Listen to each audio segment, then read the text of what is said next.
네, 할렐루야. 네, 반갑습니다. 2022년 9월 22일 주일 예배를 시작하도록 하겠습니다. 네, 묵도하심으로 시작하겠습니다.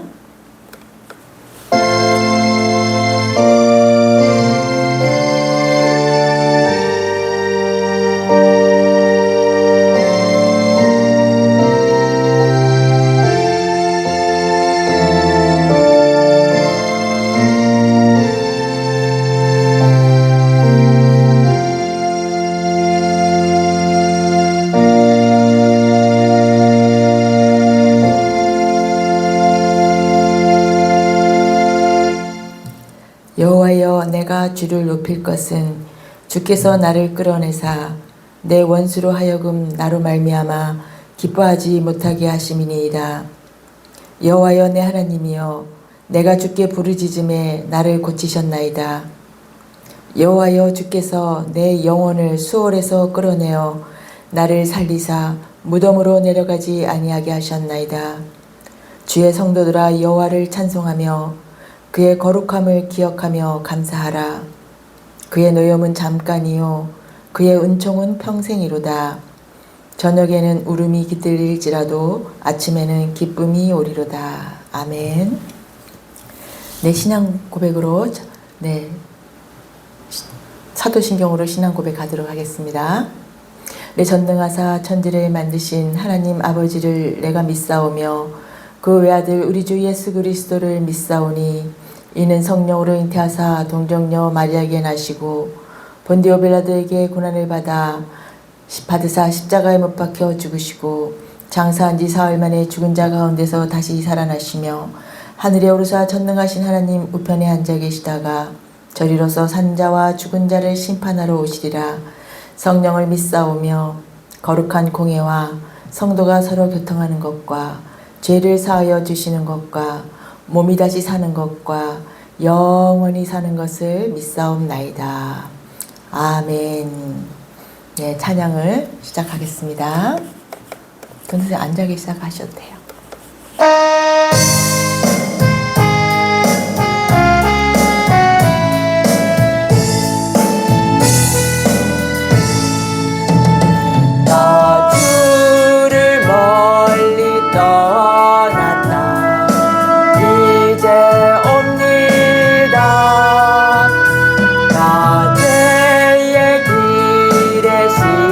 시달려 주여 옵니다.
찬미하겠네.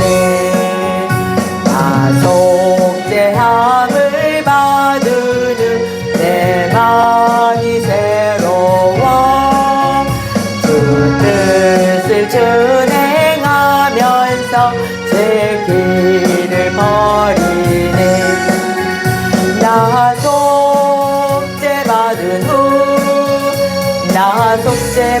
후 주를 찬미하겠네. 나 속죄받은 후 주의 이름 찬미하겠네.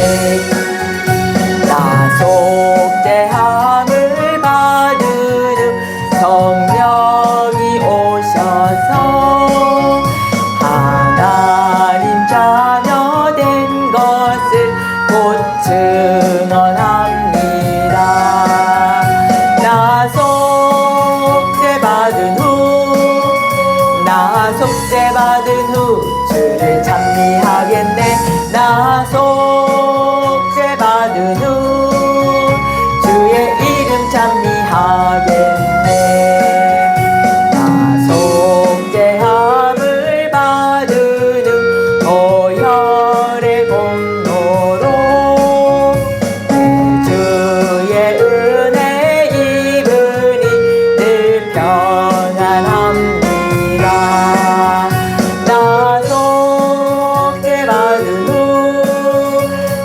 속죄받은 후 주를 찬미하겠네.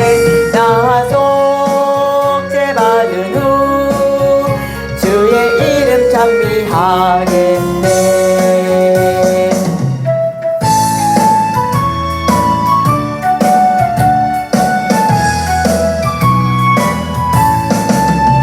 내가 매일 기쁘게 순례의 길 행함은 주의 칼이 나를 안보하니요.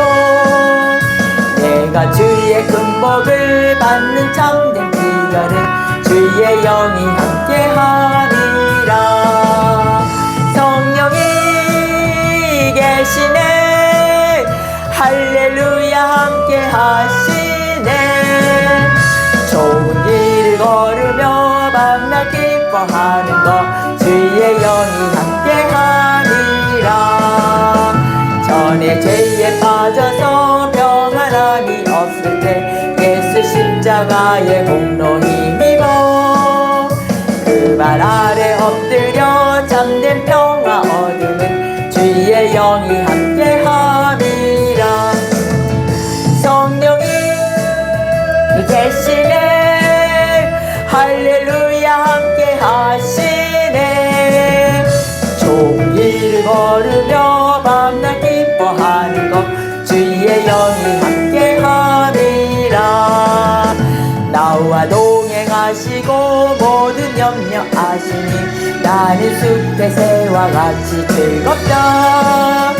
내가 기쁜 마음으로 주의 뜻을 행함은 주의 영이 함께함이라. 성령이 계시네. 할렐루야 함께하시네.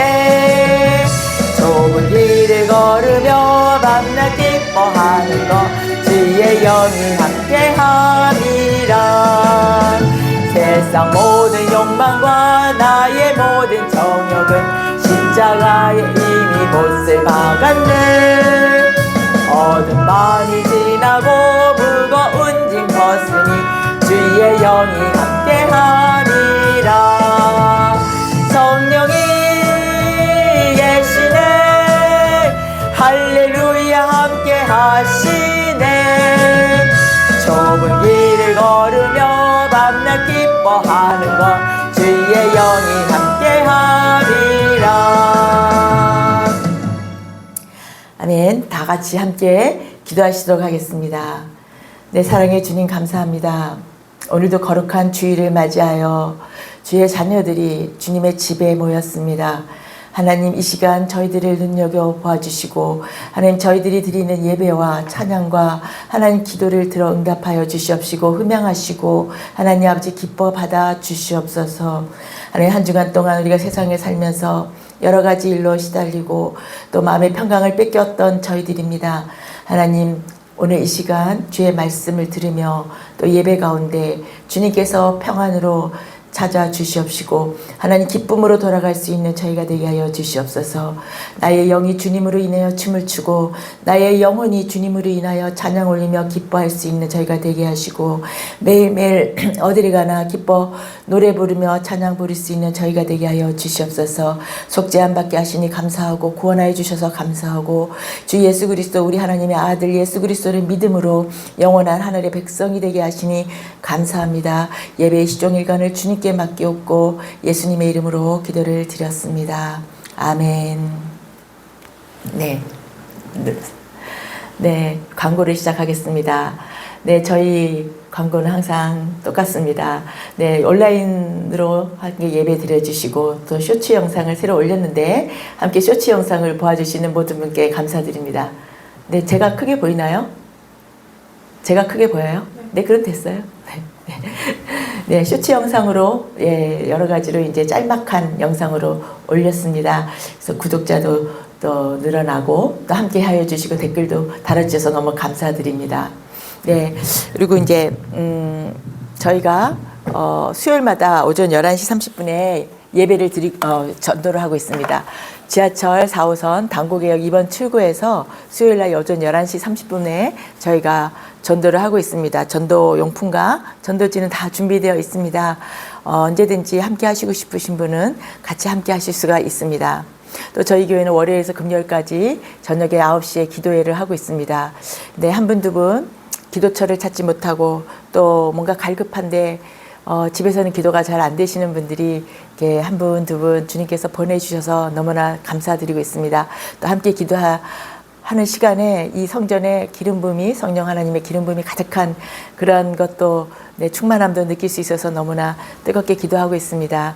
네, 함께 기도하시러 또 많은 분들이 오시기를 네, 바라겠습니다. 네, 광고는 여기까지 하겠습니다. 오늘의 말씀을 전하도록 할게요. 오늘의 말씀은 누가복음 15장 24절에서 32절까지의 말씀입니다. 누가복음 15장 24절에서 32절 말씀이고요. 오늘의 주제는 죽었다가 살아 돌아온 아들, 네, 탕자, 둘째 아들에 대한 내용입니다. 누가복음 15장 24절에서 32절 말씀인데요. 함께 읽도록 하겠습니다. 이 아들은 내가 죽었다가 다시 살아났으며 내가 잃었다가 다시 얻었노라 하니 그들이 즐거워하더라. 맏아들은 밭에 있다가 돌아와 집에 가까이 왔을 때에 풍악과 춤추는 소리를 듣고 한 종을 불러 이 무슨 일인가 물은데 대답하되 당신의 동생이 돌아왔음에 당신의 아버지가 건강한 그를 다시 맞아들이게 됨으로 인하여 살찐 송아지를 잡았나이다 하니 그가 노하여 들어가고자 하지 아니하거늘 아버지가 나와서 권한대 아버지께 대답하여 이르되 내가 여러 해 아버지를 섬겨 명을 어김이 없거늘 내게는 염소 새끼라도 주어 나와 내 벗으로 즐기게 하신 일이 없더니 아버지의 살림을 창녀들과 함께 삼켜버린 이 아들이 돌아오매 이를 위하여 살찐 송아지를 잡으셨나이다. 아버지가 이르되 예 너는 항상 나와 함께 있으니 내 것이 다 내 것이로되 이 내 동생은 죽었다가 살아났으며 내가 잃었다가 얻었기로 우리가 즐거워하고 기뻐하는 것이 마땅하다 하니라. 아멘. 네, 돌아온 탕자 둘째 아들에 대한 얘기는 우리가 너무나 잘 아는 성경의 예수님의 비유 말씀입니다. 그러나 또 처음 듣는 또 잘 모르는 분이 혹시나 계실까 봐 제가 간략한 설명을 드리면 아버지에게 두 아들이 있었습니다. 근데 이 둘째 아들이 아버지가 돌아가시기 전에 살아 계신데 아버지 내 몫을 상속받을 형하고 나하고 상속받을 목 중에 나의 몫을 주십시오. 나한테 미리 주십시오 라고 했어요. 그랬더니 아버지께서 그 분깃을 나눠줬어요. 나눠줬더니 이 아들은 그 돈을 아버지한테 받은 아버지의 재산 반을 상속받은 것을 가지고 도시로 나가서 창기들과 또 먹으면서 허랑방탕하게 쓰다 보니 모으기는 힘들지만 쓰는 데는 금방이잖아요. 다 탕진해 버렸어요. 그래서 결국은 또 때마침 또 그 지역에 흉년이 들고 기근이 들었어요. 그래서 먹을 것이 없으니까 돼지를 키우는 그런 일거리를 잡았어요. 그렇지만 너무 배고파가지고 돼지들이 먹는 그 쥐엄나무 열매라는 게 있어요. 그것을 먹고자 하였으나 그것도 주는 사람이 없었어요. 그때 이 아들이 생각해 봅니다. 아, 내 아버지의 집에는 품꾼들조차도 풍요한데 나는 여기서 굶어 죽는구나. 그렇게 생각하는 것입니다. 그러면서 이제 내가 돌이켜서 아버지의 집으로 돌아가자. 그렇게 깨닫고 아버지께로 돌아옵니다. 나를 아들로 여기지 말고 품꾼의 하나로만이라도 나를 받아주십시오 하고 그런 마음으로 돌아오는데 아버지께서 멀리서 이제 오는 아들의 모습을 바라봅니다.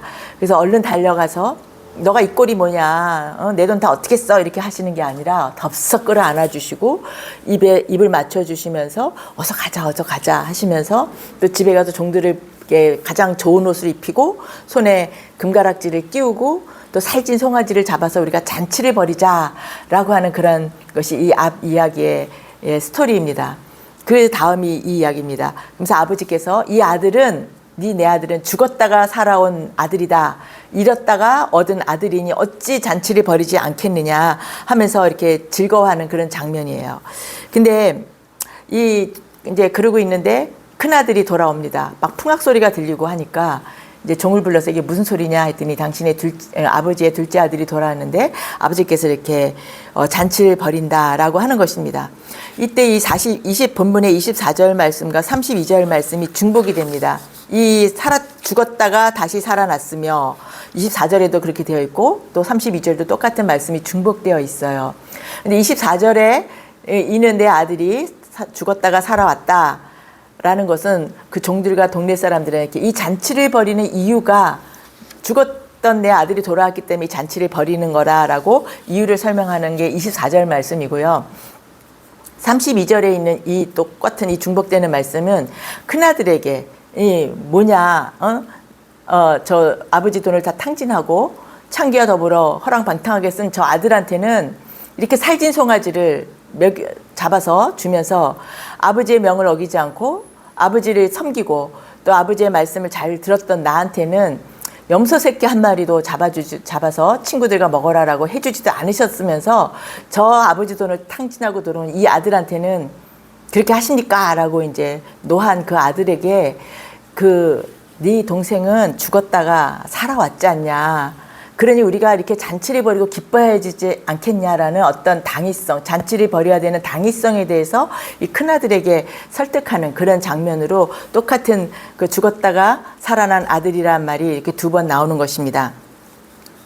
그럼 이 둘째 아들은 죽었다가 살아온 아들이라고 했는데 죽었다가 살아온 게 아니잖아요. 살아서 왔어요. 그러면 아버지가 말씀하시는 이 죽었다가 다시 살아온 내 아들이라고 한 것은 그 아들이 육신이 죽은 것이 아니라 이 예수님의 비유의 말씀, 이 말씀에는 그의 영혼이 죽었다가 다시 살아났다라는 그 영적인 의미가 있는 것입니다.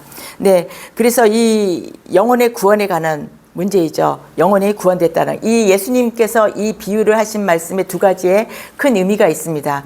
이 비유를 예수님께서 들으신 그 본질은 첫 번째는 영혼의 구원에 관한 문제입니다. 그리고 두 번째는 천국의 혼인잔치. 이 두 가지 본질이 바로 이 돌아온 탕자에 대한 예수님께서의 비유를 말씀하신 본질이 되는 것입니다.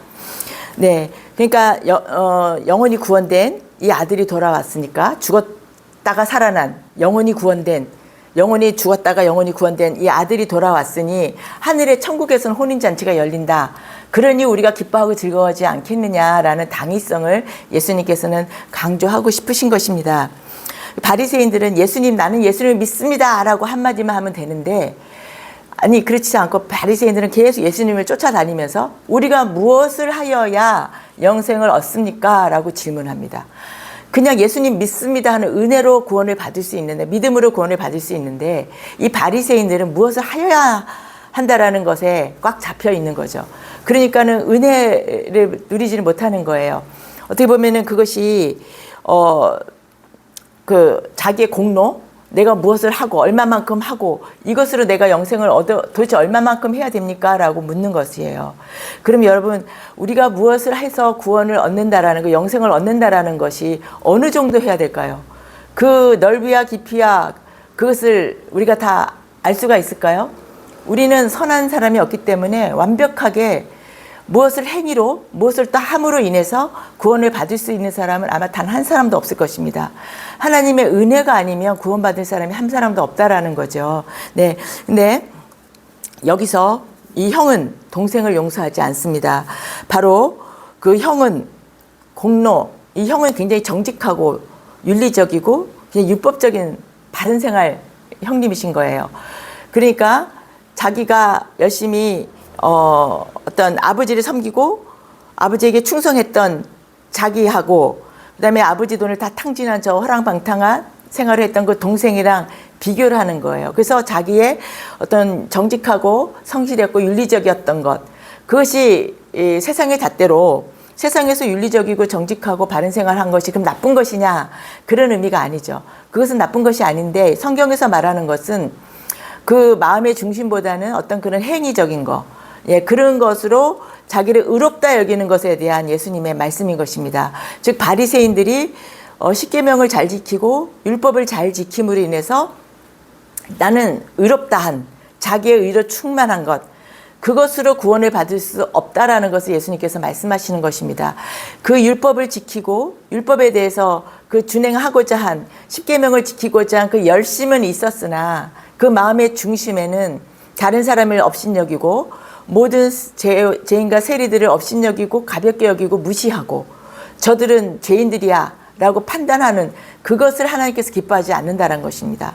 그러니까 율법을 가지고는 어떻게, 그러니까 구원이 방법이 없는 거죠. 네. 그래서 형은 정직하고 윤리적이지만은 그렇지 않다라는 거죠. 이제 그 형이 불만을 갖는 거예요.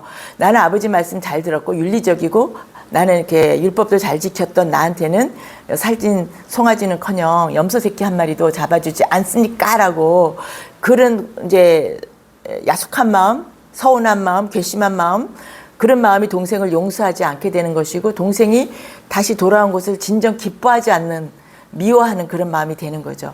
예, 그런 마음이 되는 것입니다. 그러면은 그 큰아들은 자기 자신에 대해서는 되게 너그러운 거예요. 그게 무슨 말이냐.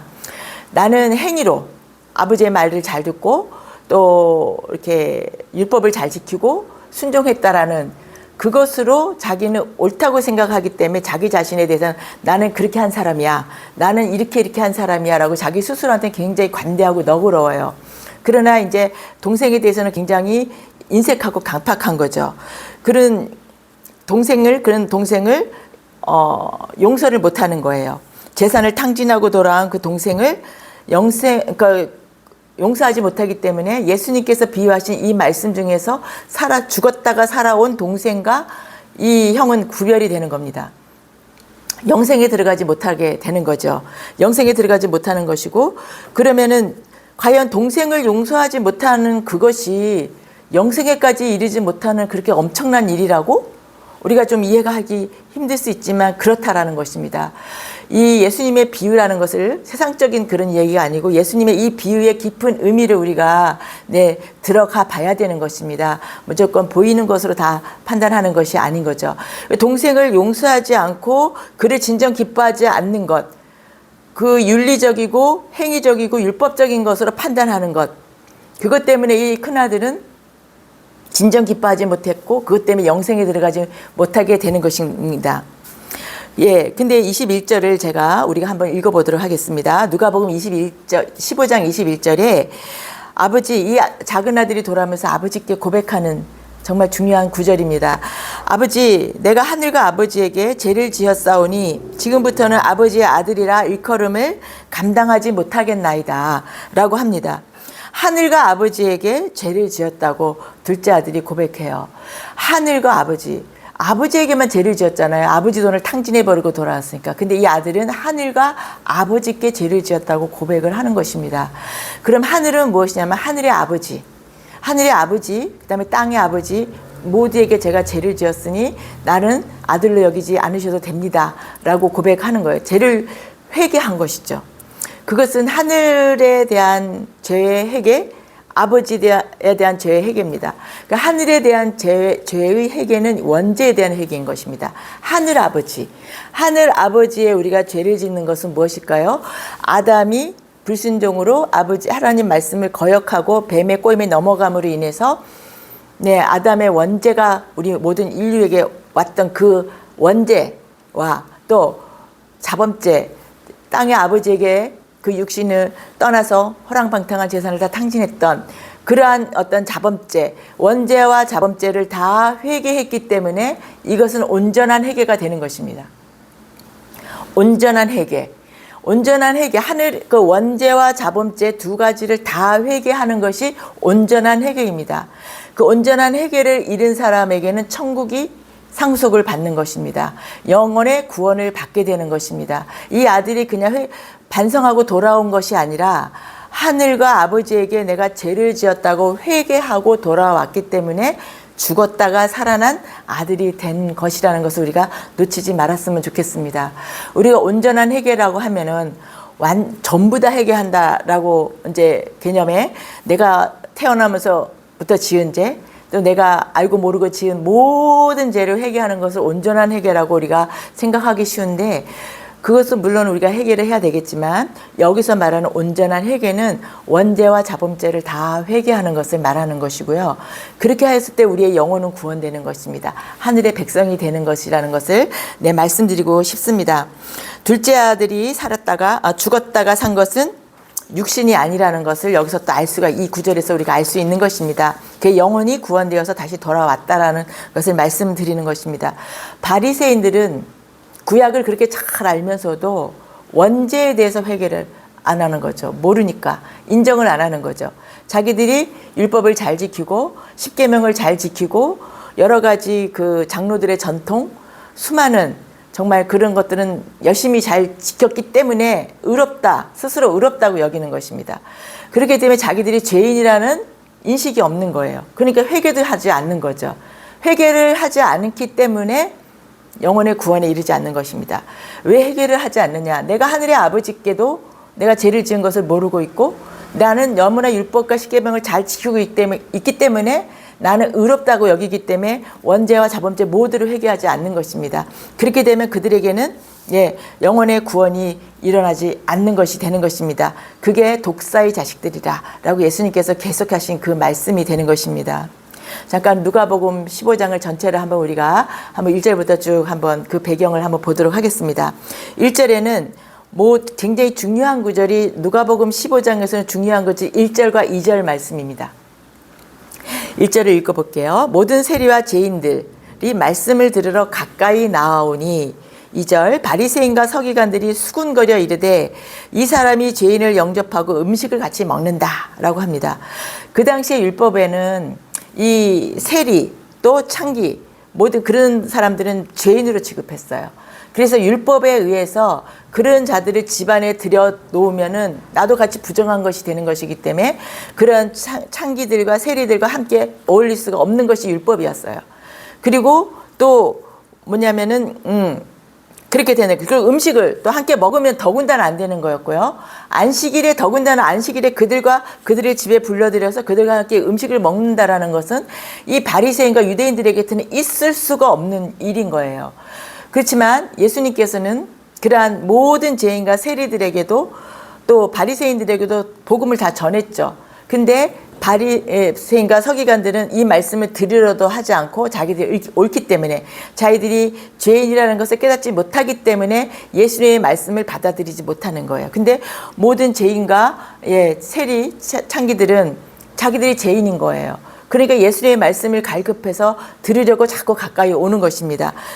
그것이 바로 레위기에서 정결과 부정에 관한 그 율법이, 규례가 있잖아요. 그것을, 그 정결과 부정한 것을 사람에게 적용해가지고, 사람과 죄인과 의인으로 자기네가 갈라치기 하고, 판단하고 정죄하고 갈라치기 하고, 그 다음에 정죄하는, 그것이 바로 이 바리새인들의 아주 고약한 것이죠.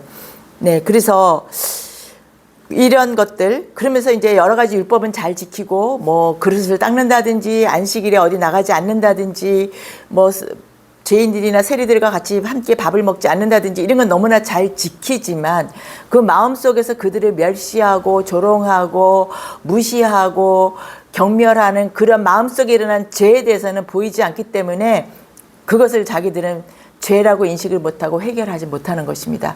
하나님은 중심을 보시는 하나님이시기 때문에 하나님께서 이런 것을 기뻐하지 않으시는 거죠. 우리가 겉으로는 정말 우아하게 또 경건하게 종교 생활을 잘하는 것 같지만 우리가 겉으로만 보는 것이 아니라 우리가 이 땅 가운데 교회 다니는 많은 크리스찬들 가운데서도 뭔가 교회는 열심히 하고 충성 봉사하고 다 하지만 그 마음속에 교만함이 있는 경우를 또 나는 이렇게 했는데 너는 뭐 했어? 라고 판단하고 자기의 잣대대로 그런 경우를 많이 봅니다. 그리고 이제 지금 복음주의의 이런 시대에 살면서도 아직도 현대적 율법주의가 팽배해 있는 그런 사람과 그런 교회를 보게 됩니다. 하나님께서는 그것을 굉장히 경계를 하는 것이고 예수 그리스도께서는 이 말씀을 통하여서 모든 죄인과 세리들의 하나님이시고 예수님이라는 걸 알려드리려고 오신 것입니다. 그래서 예를 들면 뭐 추운 겨울에도 예배 안내지를 이렇게 하는 안내 봉사하는 분에게도 아주 영하 18도가 내려가는데도 절대로 바지 입으면 안 돼. 그 안내하는 요원이 예쁘게 치마를 입어야 되라고 그렇게 강요하는 어떤 장로님들, 제가 그런 얘기를 들었거든요. 그게 바로 율법이에요. 행위, 겉모습, 그걸 중요시하는 거, 겉에 보이는 것 중요시하는 거, 그게 바로 요즘에 현대판 바리새인이고 현대판 율법주의자들이 되는 것입니다. 그런 많은 예들이 있지만, 이제 몇 가지를 제가 말씀을 드린 거예요. 그래서 그것들은 하나님의 교회에, 하나님이 세우신 이 교회에 하나님의 자녀들이 오는 것이에요. 근데 헐벗은 자가 올 수도 있고 또 너무나 사는 게 궁핍해서 바지밖에 없는 분들도 있을 수 있고 그리고 또 옷이 또 허름하게 입을 수 있고 또 가난하게 너무 힘들게 사는 사람도 있어요.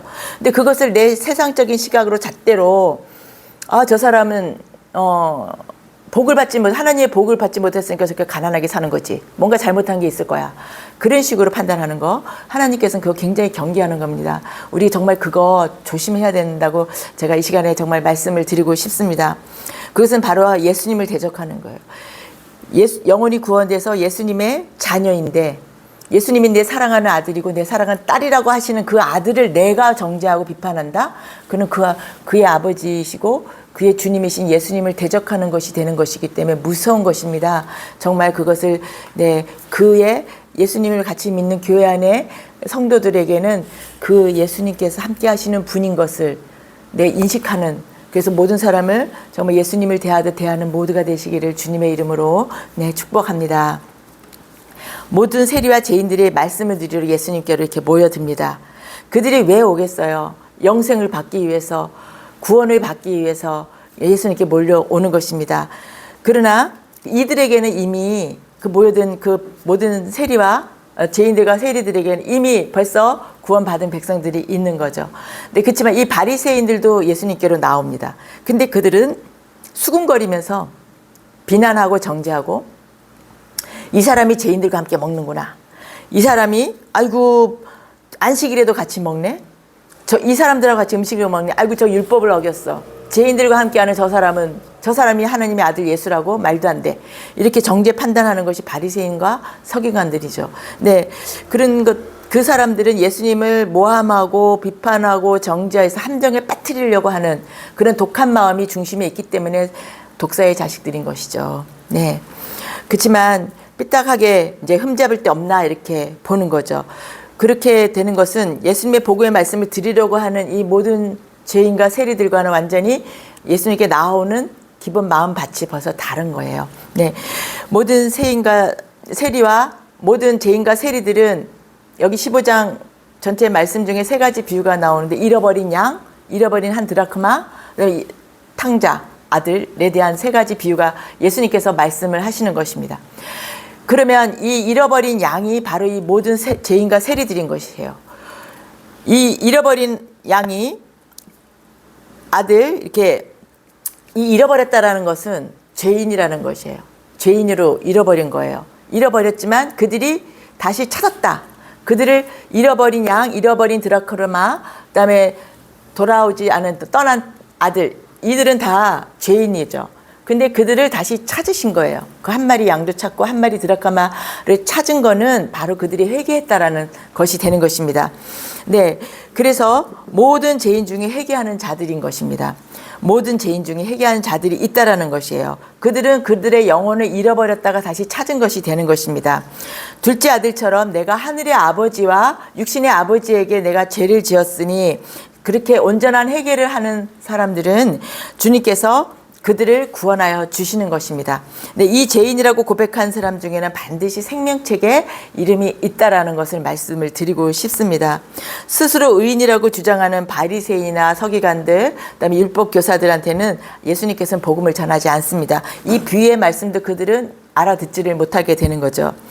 근데 그 잃어버려져야 한 마리 양처럼 잃어버려져야 찾게 되는 것이고 찾는 것이 회개하는 것이라고 그랬잖아요. 한 드라크마라처럼 잊어버려야 그들을 찾는 것이 곧 회개가 되는 것이고 이 아들처럼 아들을 잃어버려야 죽어야 다시 살아나게 되는 다시 찾게 되는 그러한 구원의 일이 일어나는 것입니다. 여기서 보면은 나는 5절에 보면 양을 찾아낸 즉 양을 찾았고 한 드라크마를 찾아낸 것은 바로 그들이 회개했다는 것이 되는다고 제가 말씀드렸습니다. 그 회개하고 다시 찾았기 때문에 어깨에 메고 즐겁게 돌아오는 거예요. 네, 즐겁게 돌아와서 그 벗과 이웃을 불러 모으고 나와 함께 즐기자 먹자. 이것은 내가 잃어버린 양을 찾아내었노라. 잃어버린 양을 찾았다는 것은 회개하였고 회개해서 다시 찾은 것이죠. 구원된 것이잖아요. 그러면 그들은 번제를 통하지 않아도 예수님 시대에는 번제를 통하지 않아도 그들의 영혼이 원죄가 회개가 된 것이기 때문에 그 옛날 번제를 하고 난 다음에 화목제를 하나님 앞에서 제사장과 같이 음식을 나눠 먹을 수 있었듯이 예수님이 회개하고 돌아온 그들과 잔치를 벌이자 하는 것은 바로 하나님과 화목을 하자. 하나님께 화목제를 올리는 것이 먹고 즐기고 마시는 것이 된다라는 그런 의미가 되는 것입니다. 모두 믿으시기 바라는 모두가 되시기를 주님의 이름으로 축복합니다. 네, 즐거워하는 것이 마땅하지 않냐는 거죠. 7절 말씀에 내가 너희에게 이르노니 이와 같이 죄인 한 사람이 회개하면 하늘에서는 하나님 나라예요. 하늘에서는 하나님 나라입니다. 회개할 것 없는 의인 99으로 말미암아 기뻐하는 것보다 더하리라 되어 있어요.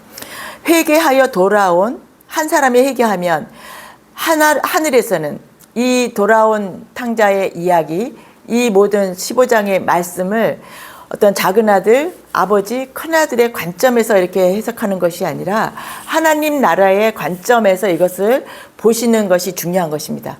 그래서 하나님 나라의 관점으로 하나님 나라의 시각으로 이것을 보면 영혼의 구원에 관한 문제인 것을 우리가 알 수 있는 것입니다. 이와 같이라는 것은 4절과 6절과 같이 이들에게 의인 그러니까 잃어버린 한 마리 양이잖아요. 99마리를 남겨두고 그 잃어버린 한 마리를 찾기 위해서 99마리를 놔두고 한 마리를 찾으러 갑니다. 그렇다면 이 99마리는 그냥 무심히 내버려 둔 거가 되나요? 이 99마리는 중요치 않고 이 한 마리가 중요하기 때문에 이 99마리에 대해서 무심하게 간 것인가요? 그렇지 않습니다. 이 의인 99마리라고 의인 99마리라 말이 자꾸 나오죠. 의인 99이라고 되어 있어요. 의인이라고 되어 있습니다. 이 99은 이미 의인인 것이에요. 그래서 이 양으로 비유한다면 이 99마리의 양이 맘대로 돌아다니고 흩어지지 않도록 잘 우리 안에 가둬놓고 안전하게 보호를 한 다음에 이 한 마리 양을 찾으러 간 것이 되는 것이에요. 그렇게 된 것입니다. 그리고 그러면은 이 의인 99사람은 온전한 회개를 한 사람이라는 거죠. 온전한 회개를 한 99사람인데 근데 이들은 당연히 하나님 안에 같이 있는 것이죠. 근데 한 사람이 없기 때문에 그 한 사람, 잃어버린 한 마리 양을 찾으러 간 것입니다. 여기서 중요한 포인트는 뭐냐면 이 99이 있어도 이 잃어버린 한 사람 때문에 예수님의 재림이 늦어지는 거예요. 이 한 사람이 채워져야 14만 4천 그 완전수가 채워지는 것입니다. 100이라고 본다면 99는 안 된다는 거죠. 한 마리를 찾아와서 100이 완전히 돼야 하나님의 구속 사업이 이루어진다라는 것이 되는 것입니다. 상속자가 99이 아니라 100으로 채워져야 된다는 것이 말씀을 드리는 것입니다. 네, 그렇다면은 이 의인 99사람은 이 한 사람, 잃어버린 한 사람을 찾아오니까 어떻게 해야 되는 거죠? 기뻐해야 되는 거잖아요. 드디어 우리가 이제 영원한 하늘나라에 간다라고 기뻐해야 될 일인데, 이 큰아들은 기뻐하기는커녕 화를 내고 노여워한다라는 것이에요. 그 영적인 의미가 있는 것입니다. 네, 큰아들이 더 기뻐해야 되는데 불평하는 거예요. 우리가 잃어버린 한 사람이 돌아오면 그것을 기뻐해야 되는 것입니다. 네, 근데 이 큰아들은 용서하지 않는 것이에요. 그 동생을 용서하지 않는 것이고 기뻐하지 않는 것이고, 네, 질책하는 것입니다. 그러니까 아버지께서 이 잃어버린 동생이 죽었다가 살아서 돌아왔는데, 그럼 너가 기뻐해야 될 일인데, 잔치를 벌일 일인데, 혼인잔치를 벌이고 축제를 열어야 되는 잔치인데 너가 왜 노여워하느냐라고 아버지의 말씀인 것입니다. 네, 그 복음을 전하면은 사람들이 회개를 해요. 근데 저도 전도를 나가보지만 회개하십시오 한다고 해서 그들에게 이 말이 정말 울림이 될까? 이런 생각을 했어요. 우리는 회개가 무엇인지 다 알기 때문에 우리는 회개를 해야 됩니다. 온전한 회개를 해야 됩니다. 하지만 저 세상 가운데 있고 아직까지 귀가 닫혀 있는 분들한테 여러분은 죄인입니다. 회개하십시오 한다고 해서 그들이 나는 죄인이구나라고 깨달을까요? 그들이 이 돌아온 둘째 아들처럼 세상에 험한 일을 당하고 세상에 믿을 것이 없고 소망이 없고 사람한테 배신당하고 여러 가지 있을 때 그렇게 상한 심령이 되었을 때 그때 이거 복음을 들었을 때 하나님께로 돌아올 수 있죠. 근데 처음부터 내가 희생자라고 생각하지, 내가 죄인이라고 생각하지 않을 거라고 저는 봐요. 근데 그들이 그런 어떤 상한 마음, 갈급한 마음으로 복음을 전해받고 이제 예수 믿읍시다, 교회 다닙시다 해서 왔는데 처음부터 그들은 회개를 하지 않게 될 거예요. 근데 복음이 들어가고 예수님의 말씀이 들어가고 성령께서 그들에게 임하셔서 그들의 마음을 터치하시면 그들이 회개를 하게 되는 거예요. 그래서 전도할 때 복음을 전하고 천국 선포를 하는 것도 물론 해야 되지만 그들의 마음, 세상 가운데 힘들게 사는 그 마음을 이렇게 만져주는, 그래서 다시금 이렇게 뭔가를 절대자 하나님을 찾게끔 하는 그런 마음으로 이렇게 마음을 만져주는 선포도 중요하다. 저는 이렇게 깨달음이 또 왔었습니다. 네, 그렇게 이제 그렇게 환난을 겪고 절망 가운데 있고 우리의 로마서에 있는 16가지의 우겨쌈을 당하고 그렇게 됐을 때 누군가를 찾게 되는 거죠. 너무 잘 나가고 할 때는 가난한 마음이 없기 때문에 회개도 잘 하게 되지 않는 것 같습니다. 네, 오늘 회개라는 것에 우리가 초점을 좀 맞춰볼게요. 이 갈릴리 지역, 예수님께서는 갈릴리에서 주로 사역을 하셨는데 이 갈릴리 지역에는 많은 사람들이 왕래가 있고 또 로마의 그 통치를 받고 있기 때문에 세리들도 많았고 또 그렇습니다. 그래서 창기들도 많고. 근데 이 세리들과 이 창기들은 자기들이 죄인이라는 걸 금방 깨닫고 회개를 한다는 것입니다. 그렇지만 사케오 또 마태 세리 같은 사람들 금방 회개를 하죠. 회개를 해서 바로 구원을 받게 되는 것입니다. 죄인 하나, 이제 10절 말씀을 보겠습니다. 내가 너희에게 이르노니 이와 같이 죄인 한 사람이 회개하면 하나님의 사자들 앞에 기쁨이 되느니라. 아니, 천국에 있는 천사들이 회개한 한 사람이 돌아오면 천국에 있는 천사들이 기뻐한다는 거예요.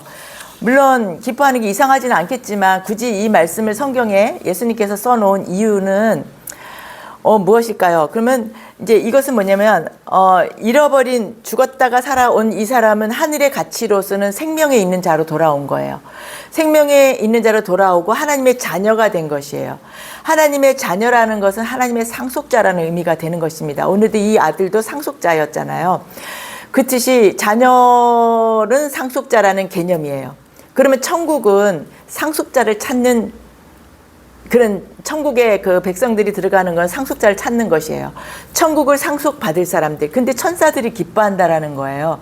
그 천사들이 기뻐한다라는 거는 뭐죠? 이 천사들은 상속자가 아니라는 거죠.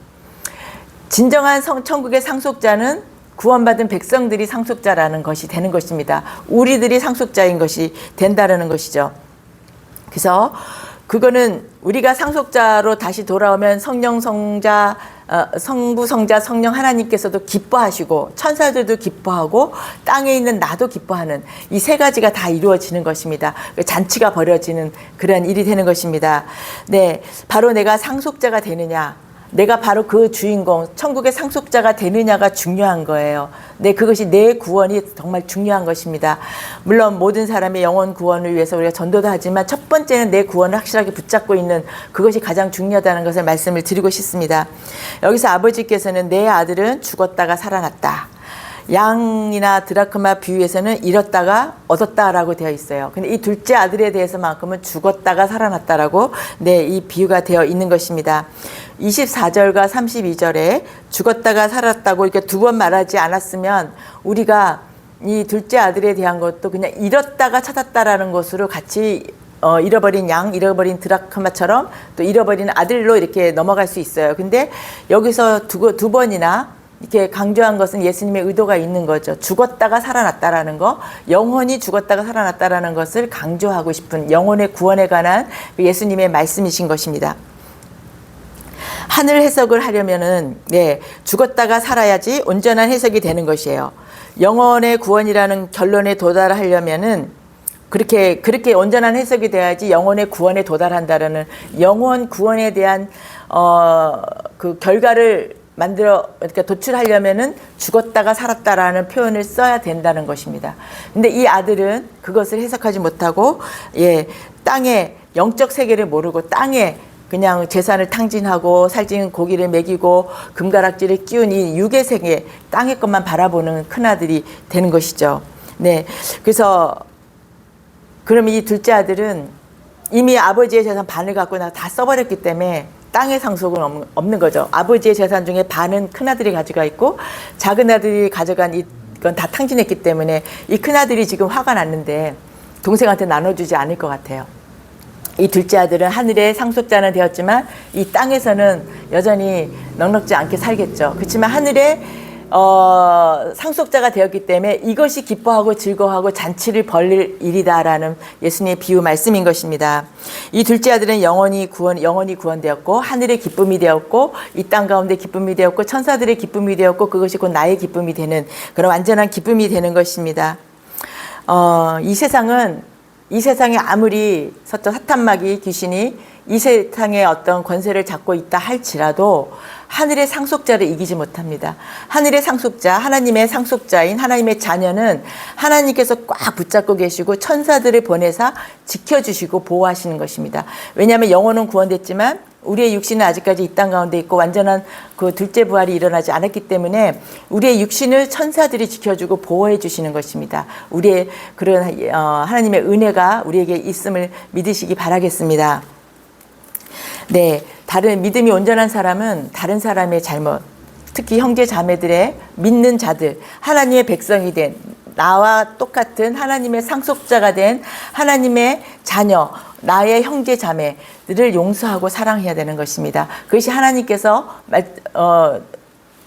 이웃을 사랑하라고 하신 계명을 주신 것이었고 그 이웃은 같은 믿는 형제 자매, 믿음 안에 있는 자들, 영원히 구원된 자들을 좁은 의미로 말하는 것입니다. 넓은 의미로는 모든 사람을 사랑해야 된다는 것이지만 예수님께서는 그렇게 에브리바디 모두를 그렇게 열어놓고 계신 것만은 아닙니다. 믿는 자들끼리 예수님의 비유 말씀 중에 이렇게 들어가 보면 너희들이 구원된 백성들끼리 서로 용서하고 사랑하고 실족시키지 말라라고 하신 것이 예수님의 본질적인 말씀인 것을 우리가 기억하시기 바라겠습니다. 네, 마무리를 하겠습니다. 집 나간 둘째 아들은 죽었다가 살아온 겁니다. 영혼이 구원이 된 것입니다. 그리고 천국의 진정한 아들인 것입니다. 네, 근데 문제는 큰아들이에요. 이 큰아들이 땅의 것을 상속받고 땅의 것을 가지려고 모질게 그렇게 애쓰는 큰아들이 안쓰러운 거죠. 그 땅의 것에 모든 것을 걸고 있고 하늘의 것을 상속받을 것을 모르고 있는 큰아들이 너무나 안타까운 거죠. 그들이 곧 바리새인들이고 유대인들이고 율법주의자들인 것입니다. 네, 큰아들에 대해서는 아무 말이 없이 끝나니까 큰아들의 어떻게 됐을까? 구원이 되었을까? 우리가 가끔 저도 궁금했거든요. 근데 그것은 성경에 기록되지 않았기 때문에 우리가 알 수 없는 것입니다. 그 큰아들도 깨닫고 회개하고 그러면 천국의 하늘의 상속자가 되죠. 그렇지만 그렇지 않고 계속해서 이 땅의 것만 바라보고 내 자기의 의, 나는 이렇게 성실했어, 나는 이렇게 법을 잘 지켰어, 율법을 잘 지키고 아버지에게 충성 봉사했어, 이것만 세상의 것만 보는 사람은 보고 봤다면 구원받지 못했다는 것이죠. 이렇게 분명하게 갈라치기가 되는 것입니다. 네, 이렇게 이 바리새인들은, 이 큰아들은 바리새인 율법주의자들, 그 당시 예수님 믿지 않고 배척한 유대인들을 상징하는 것이죠. 그들은 구원되지 못합니다. 그들은 구원받지 못합니다. 그 말씀이 어디 있느냐? 누가복음 16장 14절에 있습니다. 바리새인들은 돈을 좋아하는지라.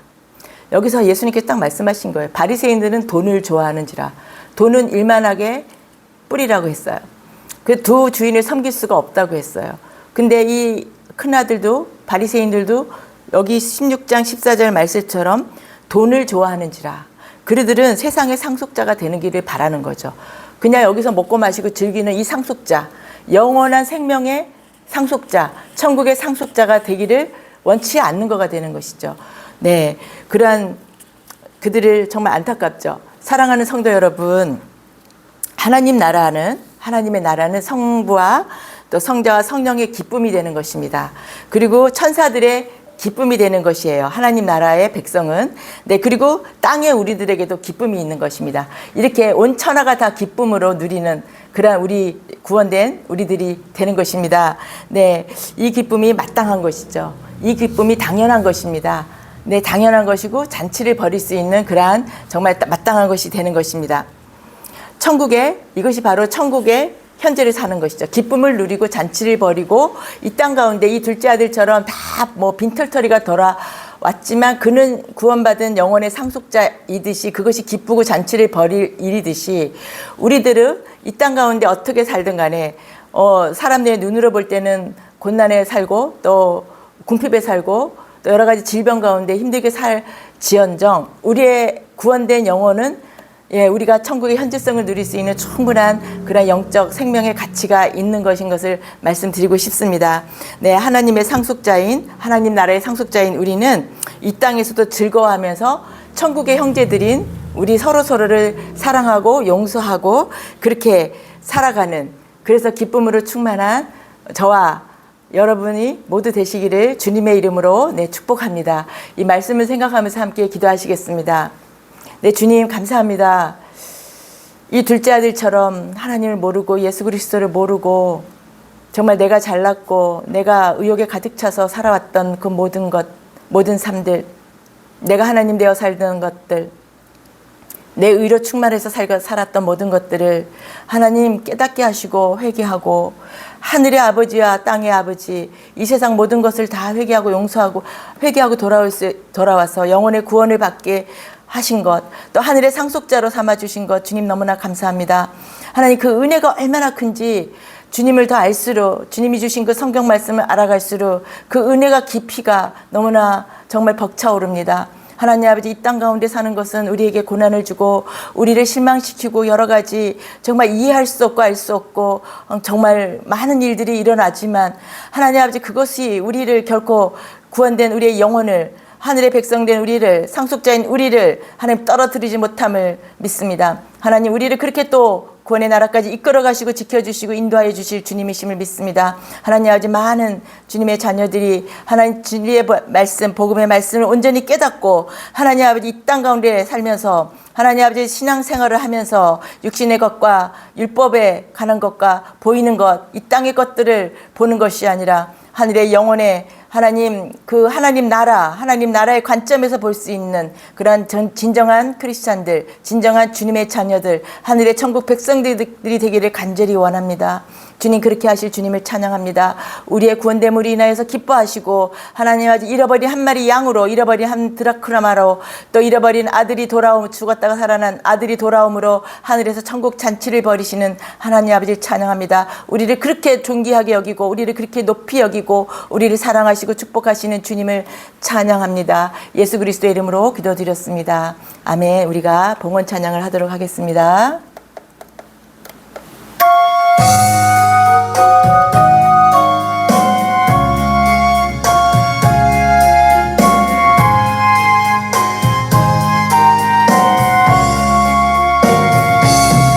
내 너를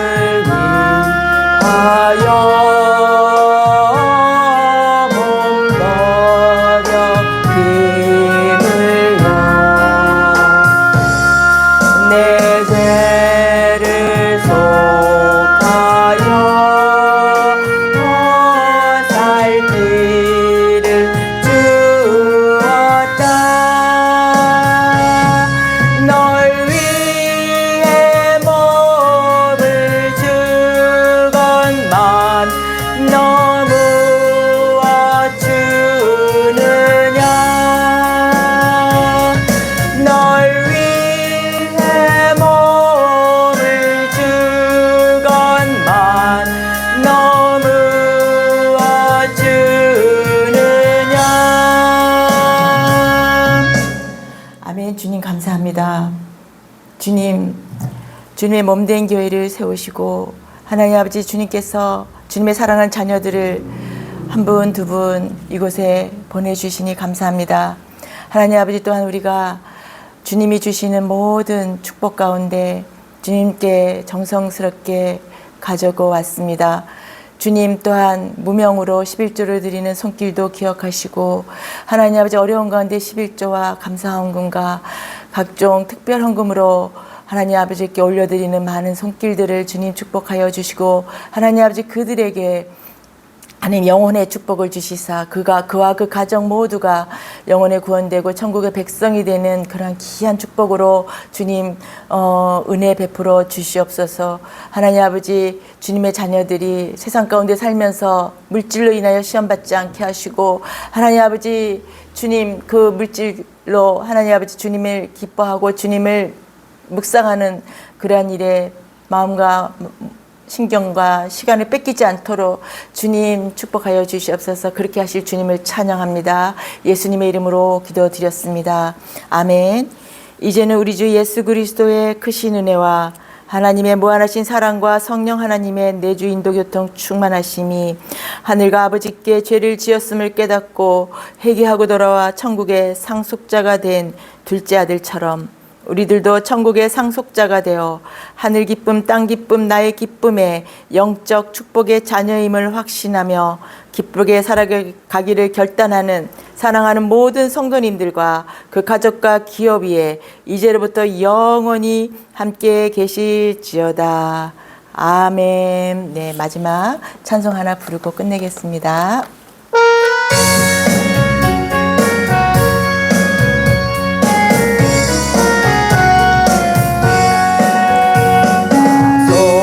속죄함을 받은 후 한없는 기쁨을 다 헤아릴 수 없어서 늘 찬송합니다. 나 속죄받은 후 주를 찬미하겠네. 나 속죄받은 후 주의 이름 찬미하겠네. 나 속죄받은 후 주를 찬미하겠네. 나 속죄받은 후 주의 이름 찬미하겠네. 네, 감사합니다. 모두 축복하고 한 주간 말씀으로 승리하시는 온라인 성도님들과 모든 성도님들 되시기 부탁드립니다. 온라인 성도님들 시청해 주셔서 감사드리고요. 좋아요와 또 댓글로 응원해 주시면 너무나 감사하겠습니다. 다음 주에 뵙겠습니다. 샬롬. 할렐루야.